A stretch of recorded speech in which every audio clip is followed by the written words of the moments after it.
দেখছস হালকা আমার পুকুরের অবস্থা, কোন শয়তানে ডেইলি আমার পুকুর থেকে মাছ চুরি করে সাথে নষ্ট করে, তোরে কিন্তু সর ধরতে হবে। দূর দাদু, আপনি আইতা কি বলেন?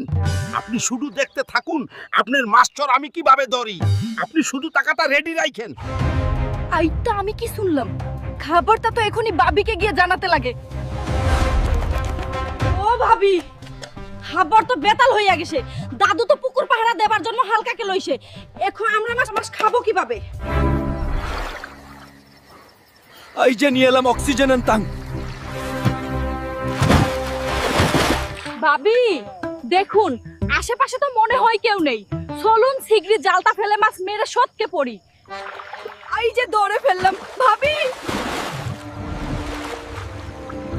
এখন কি হবে?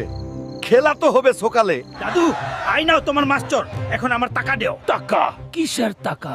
আরে এই দুই ভাবি